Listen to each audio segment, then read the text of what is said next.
Dora Eugenia Caravel.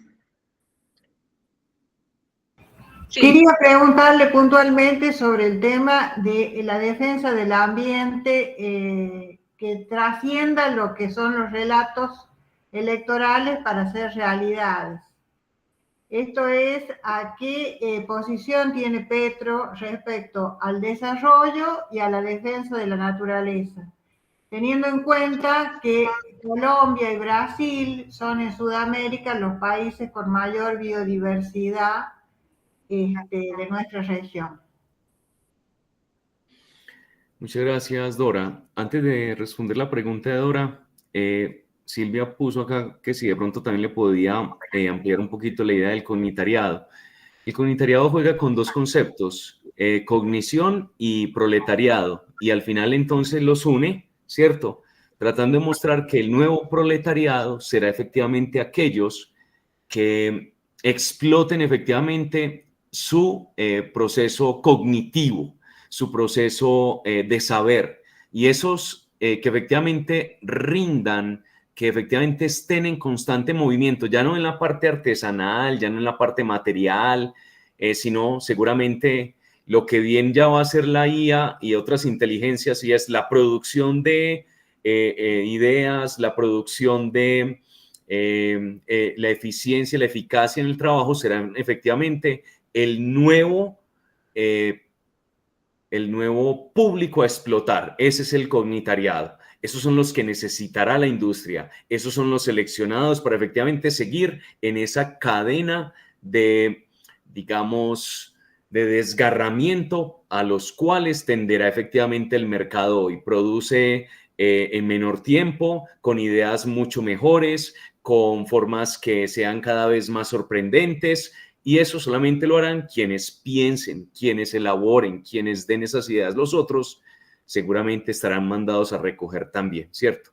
Bien, no sé si hasta ahí, Silvia, te puedo dar como una ampliación del cognitariado. Listo, y es una categoría que toca efectivamente Bifo Berardi en el texto que tú puedes revisar también, ahí lo amplía mucho más. Entonces, Dora, mira, yo creo que hay una crítica que se le ha hecho al señor Petro y es como ciertos elementos de incoherencia. A saber, listo, tú quieres que efectivamente Colombia sea una potencia mundial de la vida, ecológica y demás. Listo, perfecto. Invitas a que no se explote más carbón. Listo, perfecto. Hay unas ideas que efectivamente quieren nutrir la idea del ambiente, la idea de la protección de la naturaleza, y yo creo que eso es importante. Sin embargo, se contradice cuando entonces Colombia tiene que hacer importaciones de gas en este momento y lo tienen que hacer a través del fracking en otros países.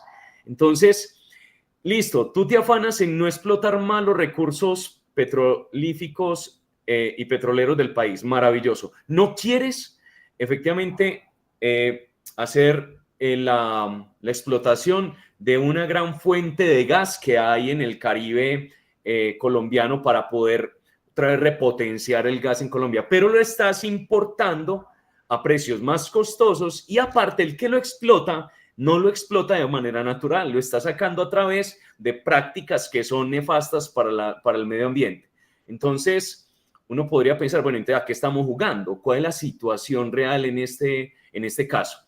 Bien que algunas ideas, por ejemplo, sean las de cuidar también, no sé, los páramos. Listo, y entonces el señor Petro se para en la raya con las mineras diciendo los páramos no se tocan, los páramos son las fuentes de agua en nuestro país, maravilloso, listo. Pero en otros ámbitos, efectivamente, entonces, pero por ejemplo, ustedes saben bien que viajar genera una huella de carbono y viajar hoy en día en avión genera una huella de carbono.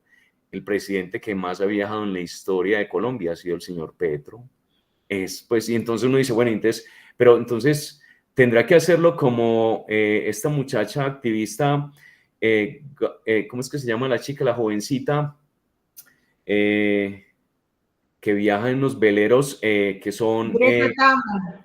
Greta Thunberg.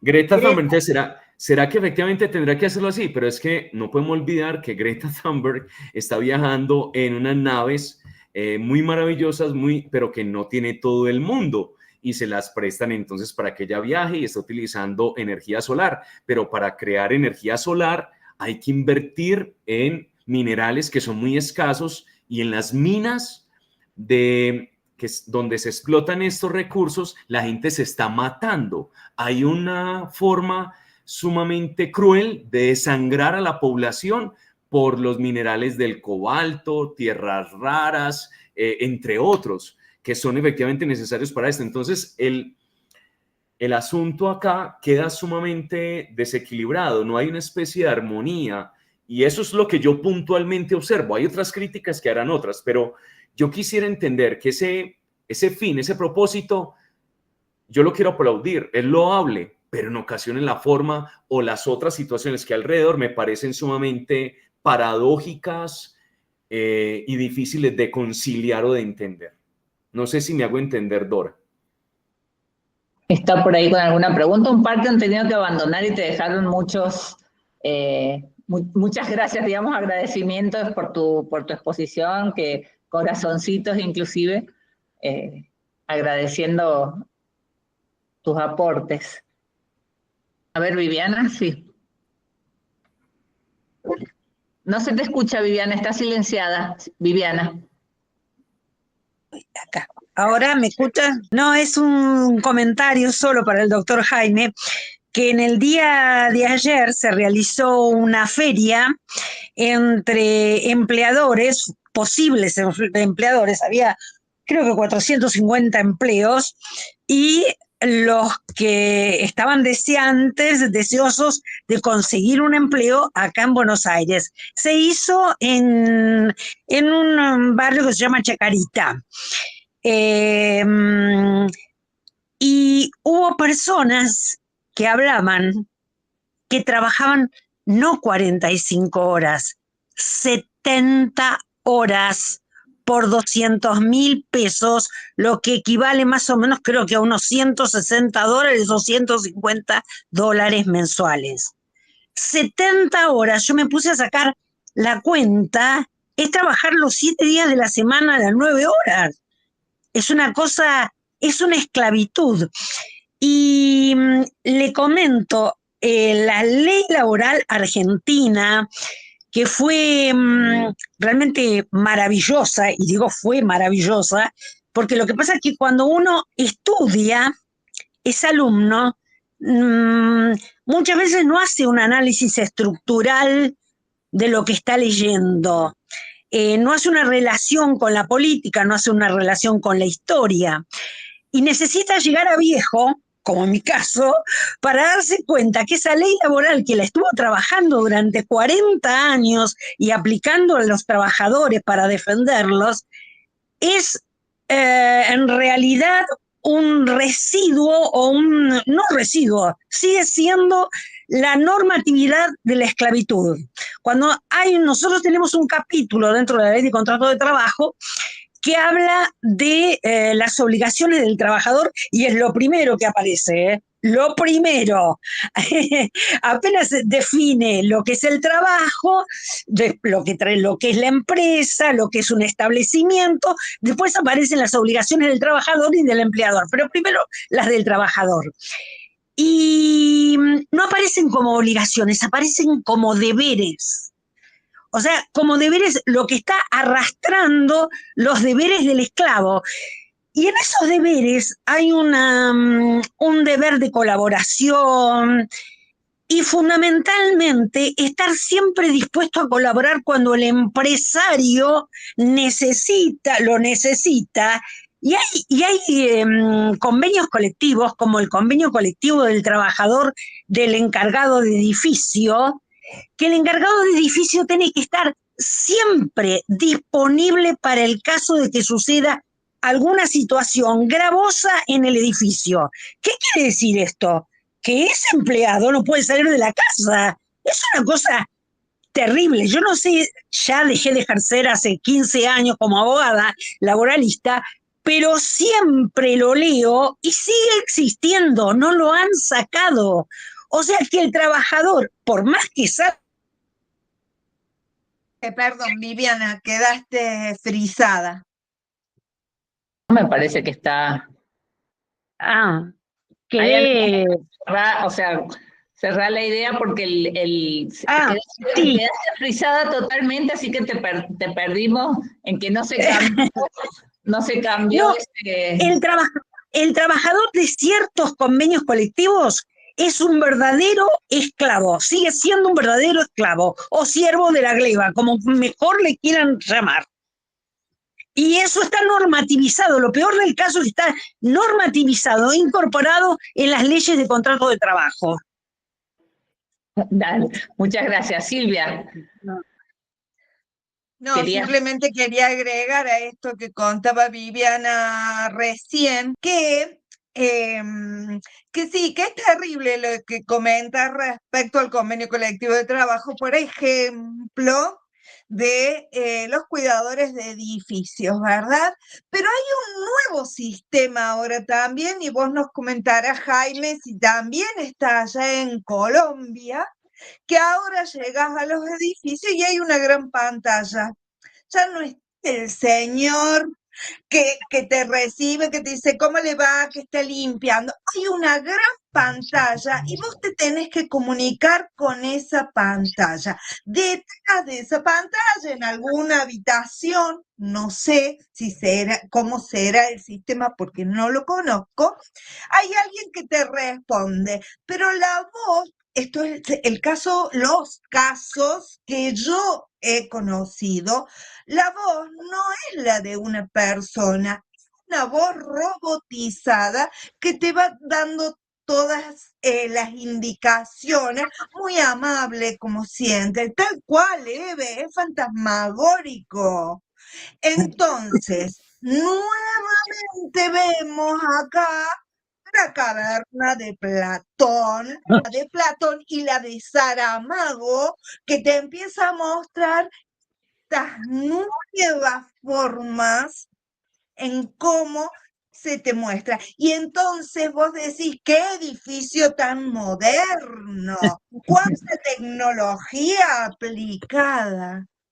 Vamos a perder la figura también del encargado de edificio, aquel que limpiaba, que conocía a los vecinos, que acompañaba, o sea, eso también sucede. No sé, Jaime, si eso acá también sucede, si también se ve eso.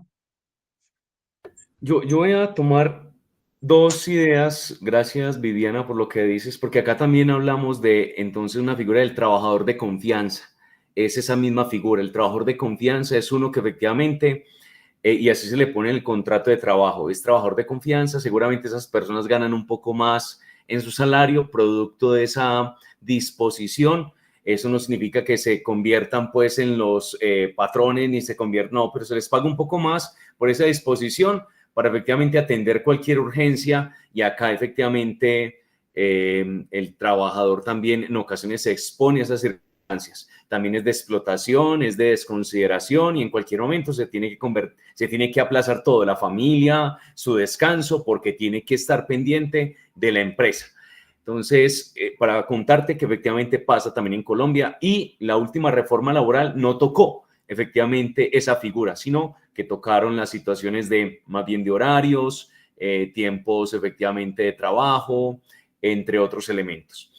Lo que dice nuestra compañera Silvia me hace pensar en dos grandes entes que trabajan de esa manera, los call center. Tú ya una cita efectivamente no la pides a través de una persona llamando directamente, sino a través de un número infinito, marca 1, para tal situación, marca 2, para este horario, marca 1, para el horario número 2, marca tal. Si no puedes acá, llama a este otro número, pero nunca obtienes efectivamente una persona que te pueda atender. Y esto ha ocurrido en múltiples ámbitos, en la parte también de salud, en la parte de servicios, en la parte de telefonía, en la parte, por ejemplo, de los servicios de internet de hogar. Todo eso se ha sistematizado hasta el punto de que uno está hablando es con una máquina o a través del WhatsApp, porque el WhatsApp también ya ha dispuesto esas mismas rutinas para tú obtener solución a algunas de tus dificultades.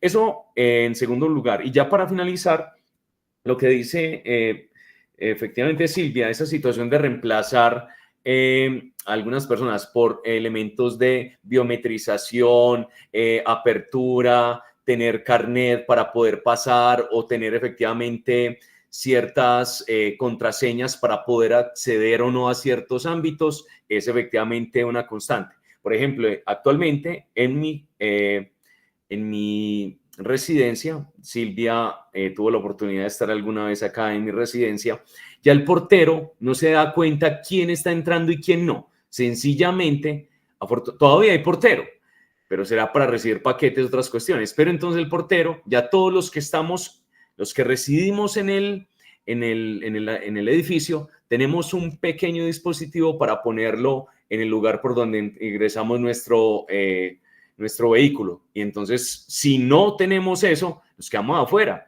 Se convierte eso en algo que también constriñe, algo que también dice, pero demonios, si se me pierde, si otro lo está utilizando, al final te tienes que someter porque es el sistema. Y al final es muy fácil decir, ustedes, señores residentes, lo eligieron, ustedes votaron en una asamblea y al final entonces uno dice, ¿y cuándo voté eso? ¿Y cómo es que yo al final propuse autosabotearme de esta manera? Y sí, ocurre que uno lo hace en la sociedad también. Y yo tenía en el trabajo una forma de explotación muy sutil, bueno, no nada sutil, muy dramática en el mundo en este momento, que es la kafala. Y la kafala es la práctica que hay en algunos países orientales, especialmente Qatar, Emiratos Árabes Unidos, Dubái, otros lugares, donde los extranjeros llegan a trabajar por precios que en ocasiones ni siquiera rayan con un salario mínimo, son una forma de explotación terrible, donde los patronos se quedan con los documentos, se hacen dueños casi de la persona, se vuelven dueños de su identidad, de sus documentos, de sus pasaportes y los mandan a trabajar en situaciones sumamente precarias, en condiciones de calor insoportable, casi que de esclavitud, de hipervigilancia y donde hay un descanso muy precario. Y si la persona que efectivamente quiere renunciar, lo hostigan al máximo a que tiene que pagar una cantidad de dinero, y eso mismo ocurre con las niñas o las jóvenes que quieren, por ejemplo, ir a otro país a hacer modelaje, y entonces al final esto se convierte también en una forma de manipular, de explotar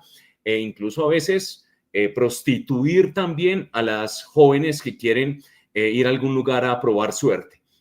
En ese sentido, la forma de kafala es una forma que incluso ni siquiera las Naciones Unidas u otras entidades han criticado.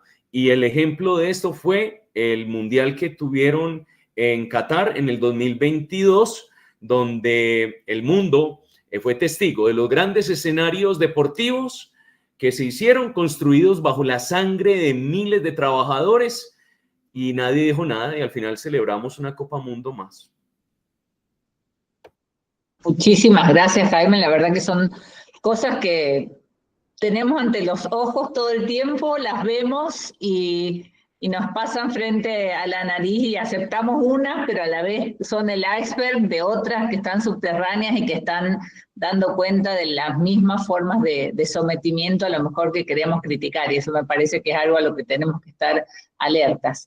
Y bueno, a lo mejor para volver a Saramago y para cerrar ya porque estamos en hora, vos planteabas en esto, en una humanidad llamada Algor, que la sociedad está más Algor que nunca en este sentido de esta búsqueda, o como dice Miguel, de perforar, de agujerear un poco el sistema para no someterse totalmente.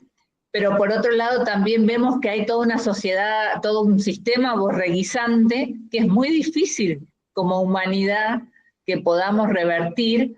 Y que en la conferencia, Cristina, en la conferencia anterior también decía cómo hemos cambiado esa identidad del individuo, o sea, del ciudadano, digamos, ¿no? Del trabajador, del ciudadano, por una identidad del consumidor.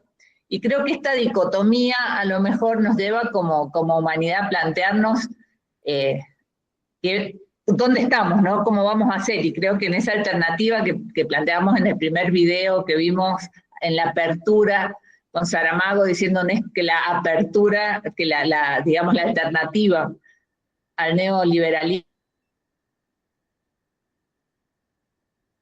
mejor, ¿no? De poder ponernos a pensar, a reflexionar, a tratar de que también estos sean acciones para otras situaciones. Así que yo te agradezco un montón por el nombre de todos, por la exposición de hoy y yo el privilegio de la charla que hemos tenido también para ir formando esto.